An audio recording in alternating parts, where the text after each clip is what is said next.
Hi there, I'm Lorna Reeves, and it is an absolute honour and privilege to be with you at the DIVA Lesbian Visibility Conference. I am gutted it can't be in real life, but we're making the most of it and we're using technology to the max.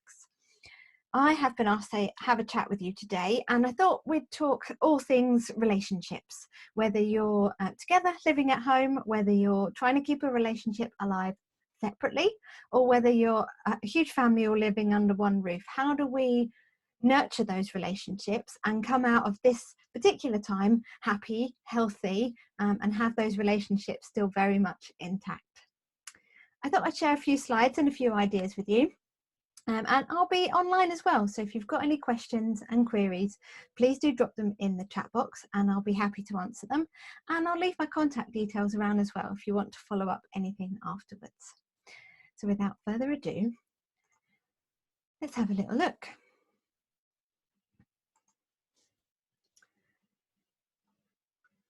Here we go.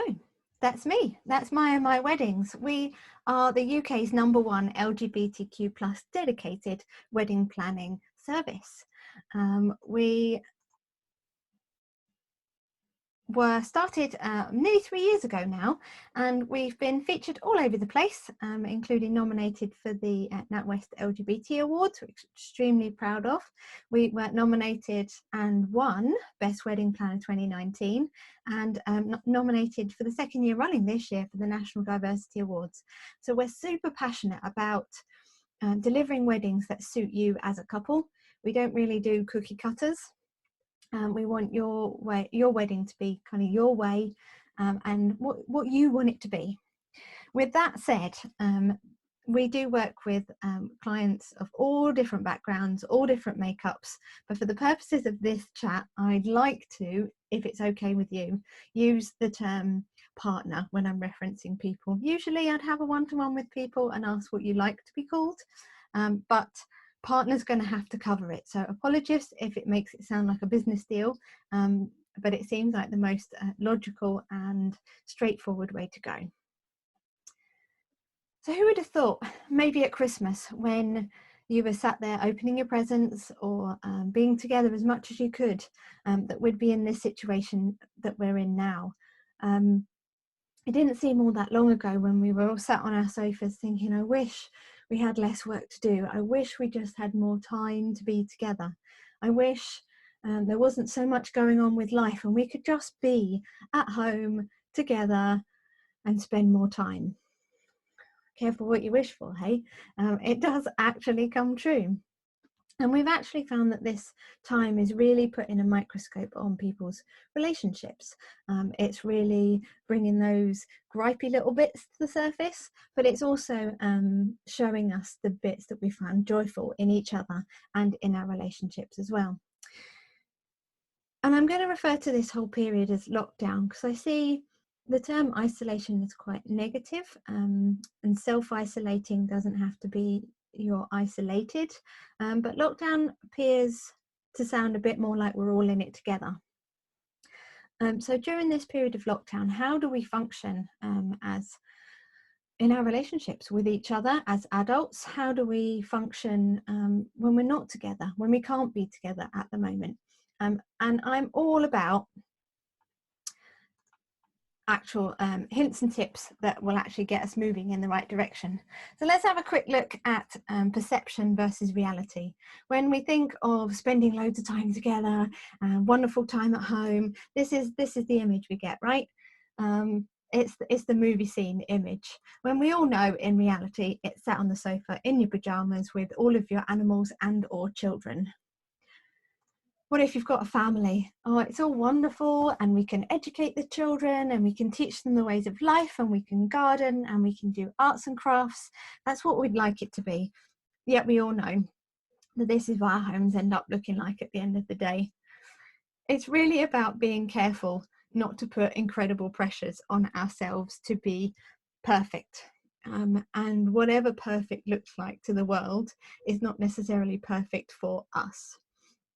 So I'm going to ask you and invite you to change perfect for perhaps perfect for you as a couple, as a relationship, rather than perfect in the way that the world might suggest. So let's look at some practical tips and on how we can survive this period and hopefully come out of it a lot stronger. We'll talk about time together in a moment and how we really make the best of time together, but I really want to talk to you about the importance of time apart as well. In normal life, you might go to work, you'll have clubs and activities, you'll have hobbies, you'll see friends, but what in the heck do we do when we're locked down together, when we're all in the same house and there's not a whole lot we can do about it? Is slightly different for those that are in long distance relationships or can't be together at the moment, but the principles are very much the same. So here's some tips for you. It's still really important to have time apart so that you've got some conversation to have, be it at the end of the day or at the start of your day or even at the weekends, so that you do something different to each other. So think about separating the house or the flat, the apartment into spaces. So this is my space, this is your space, and this in between is our space. By really separating some areas out as much as you can, and it might not be possible for all of you, but as much as you can, really gives you a sense of this is where I am right now. I will do the things that I need to do. You're over there doing your thing, and at the end of the day, we can come together. So in my space, I'll do my work, my job, my calls. I might call friends even that my other half has not been involved in. It gives us something to communicate about at the end of the day. There's nothing worse than sitting onto the sofa and having nothing to talk about because you've done exactly the same thing all day, every day for the past 3 weeks. I don't know about you, for those of us that work at home, you might have this one. I work at home, run the business from home most of the time, and all of a sudden I've got somebody else in my office. My wife is now working from home and she has never done that before. So we're really trying to find ways around working. When she's sat on the sofa typing, I'm inside thinking, that's usually my space. That's usually the space that I do my creative thinking in the afternoons. Now what am I going to do? You're sitting there in your pants doing your work on your laptop. All kinds of feelings and emotions are coming up for me right now. So we had to be really careful and negotiate some new boundaries. So now I come up to the office and I do my work and my calls from here. She's very much downstairs at the dining table doing her work as well. And then when we come together, be it for a lunch maybe, or at the end of the day, we've got stuff to talk about. We haven't been listening on each other's phone calls. We have our separate workspaces, and it seems to work for us reasonably well. So some tips to have time apart. Now, what if you are apart already? How do you sustain that and still have something to talk about? Because it's very easy when you're both in a long distance relationship, and I take my hat off to you, those of you that are in a long distance relationship or just can't be together right now. It's hard, it's super tough, but the temptation is there to be constantly texting. Have you seen this on Facebook? Have you seen this on Instagram? Picking up the phone every couple of minutes just to update each other. Because you are accessible and you're not in a physical workspace, it's really easy to do that and to be in each other's spaces in terms of energy, if not physically. So things like agreeing a schedule for when you will talk, for when you will have a conversation, for when you will update each other is really, really important. That allows you to go be productive, hang out with other people virtually, to have other conversations. So when you can come back together, it can be super rich. And don't forget to use all types of media. If you can't be together in person, think about all the different ways that you can still communicate. There is absolutely nothing wrong with both of you pressing play on the same movie at the same time and then just being on FaceTime or other services and just enjoying the movie or the program together. Still talking about what's going on screen for you, how that makes you feel, so you can be connected even though you're not together. Write letters, send cards, keep that little bit of romance, that little bit of surprise alive when you can't be together will make you stronger for when you can be back in the same space again. Let's talk endorphins, or in our house as they're called, dolphins. It's been proved in science that endorphins give us that happy rush. Yep, we all know about chemicals in our bodies that make us feel uplifted, positive and energized. If you want to 10x those endorphins, the best way to do it, and to really cement your relationship is to get those endorphins running together. Both of you are moving or getting those endorphins flowing, doing the same activity. It actually bonds you, makes you closer and makes you stronger. So let's have a look at how to do that. Exercise together. If you can get out and exercise and get some fresh air and get some vitamin D, do it together, whether that's a walk or a run, walking your four-legged friends, whatever it might be. If you're training for something, do it together. If you can both be on a spin bike, if you can both be doing a circuit, you can do it together side by side. If you have kids, get them involved, get out in the garden moving together. There are loads of different online platforms now that are offering family workouts. Get the blood pumping, get the heart pounding, and doing it together is going to make you feel that rush even more intensely. It's also going to fill you full of loads of other endorphins and chemicals that are really going to fill your brain with happy thoughts and happy emotions. So get those dolphins swimming. Let's talk family. And when I say family, I mean those of us that have got kids of the four-legged or the two-legged kind. These kind of rules and tips work both whether you've got human kids or fur babies. It's really easy to get caught up in their needs and their wants and get caught up in their routines, and you get head down and you're seeing that they're okay and you're seeing that they're fed. But what about you two as a couple? And we're all guilty of it. We all give everything we can to other people and forget about ourselves. So here are a couple of tips to help you reclaim that time. And some of it is going to be super straightforward for you parents that have been doing this for years. Some of this is going to be a walk in the park. If your kids are old enough, sit down and schedule the plans for the week. Get them involved in what you're going to be doing through the week, whether that's schoolwork, what subjects they're going to cover, if they're going to be doing physical activities, if you want to get them reading, schedule in the fun time, schedule in the movie time. Get them involved in setting a plan, and it gives you structure to your day. It means you know what they'll be doing and also what you can be doing in those times as well. Quite a lot of my friends who are parents have worked out tag teaming. So one of them will take the kids first thing in the morning and will do their activities with them while the other one works in their zone. And then they'll flip over either at break time or lunchtime and allow the other one to do the work in their zone, and the other one has the kids.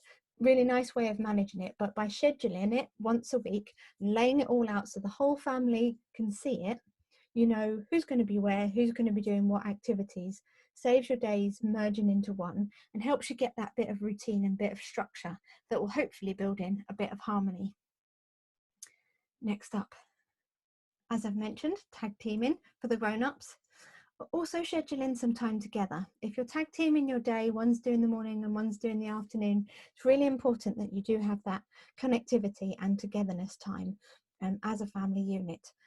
For us, we have fur babies, so it's really important for us that we walk those dogs together if you can, and if the rules allow you to at the moment.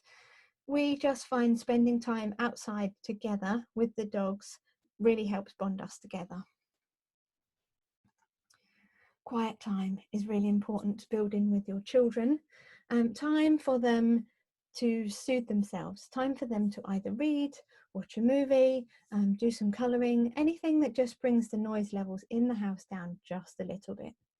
You'll find that if you're trying to work during this period and manage kids, the energy levels are up here the whole time. You're bouncing around, they're bouncing around. Just implementing some quiet time and giving yourself that time as well will just help to calm and soothe everything right down. When they're reading a book, read a book of your own. Get them to read to you or read with them. Just bring all of the energy right down and bring some quiet and calm into your space. You'll find everybody is better off for it. And last thing, bedtime equals adult time. Don't forget, just because they're not at physical school, get them into bed. I know it's like one massive summer holiday, but you need your time as well. You need time to be adults. Obviously with fur babies, it's not so much of a problem because they tend to take themselves right off to bed.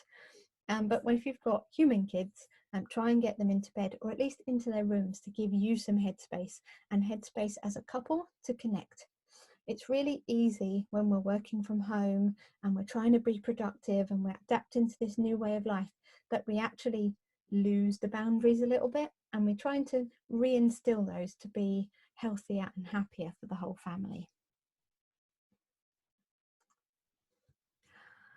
This is my favourite bit.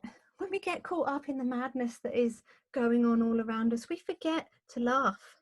And if there's anything that's going to get you through this as a couple, and it doesn't have to be just those that are in the same house, it can be if you're away from each other as well, you've got to still remember to have fun. And what does that look like? It could be playing games, board games, computer games. It could be just messing about, a dance party in the kitchen, cranking up your favourite tunes and just dancing the hell out of it. And anything that just makes you laugh. Remember the things that used to make you laugh when you first got together? Revisit those, and just the act of laughing will calm and reconnect you. You've got to have fun at these times. If you're not having fun, we're not doing something right. We will never get this time again. So it's really important that we make it positive. Do not forget to play. We might be grown-ups, but we still need to play. And that's just being silly, you know, balled up socks flying across the room when you're tidying up the laundry, playing football in the garden, thumb wars or leg wrestling. You've got to still play. It fills us as humans, even as grown-ups. The act of play is so releasing and so connecting. Make sure you're doing this if you're distance relationshiping as well. Being able to play and laugh at a distance makes you feel bonded, makes you feel connected, and will ensure that your relationship survives this lockdown period. Date night. I know loads of people have said it and it's a bit cliche, but there's nothing more special than a date night. And date night during lockdown might be a little bit different. For a start, it means you actually have to get dressed. Take off the gym wear, get out of your pajamas, have a shower and wash your hair, and just make a little bit of an effort. It feels like, oh, I really can't be bothered. Do we have to do this? Trust me, if you do it, you'll feel $1 million. And it actually is a lot of fun. It makes you reconnect, and it makes you feel good that, one, you've made an effort for your partner, and they've made an effort for you. Remember the old days when you went out on a hot date and you'd spend ages getting ready, getting your hair right, makeup if you wear it, getting your skin super smooth and smelling good. Recreate that in your own home, and you'll find that it just lifts your relationship and gives it back some bounce and some light and some life. Most importantly, get out of your gym clothes, get out of your pajamas, and make that little bit of effort. You might still be having beans on toast if that's all you've got left in the cupboards, but it's just the act of making the effort that will make it feel really special.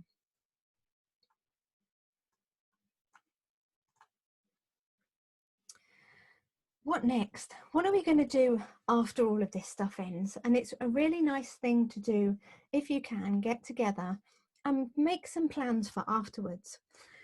We're all feeling really consumed at the moment in this bubble, this lockdown bubble. How do we get through this? How do we get through tomorrow?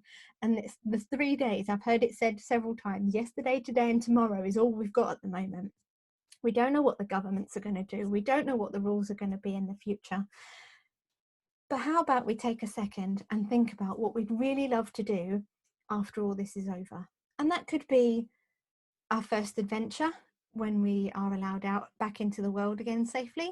It might be planning a wedding. You know, you've not done it, and why the hell not? If you've managed to make it through lockdown together, chances are you're going to be all right in your married life. Plan your wedding.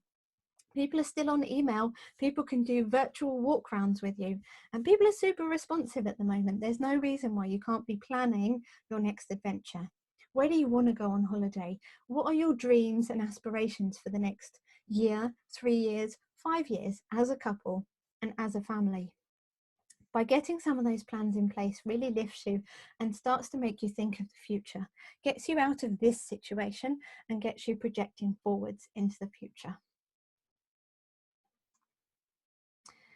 And I also want to say that amongst all of this, trying to be positive and upbeat, It's okay to have bad days. I would be surprised if as a couple you can get through this without a squabble, without a fight, without a little bit of a row, because we're all under the microscope, we're all under pressure, and we're all finding our way around this whole thing.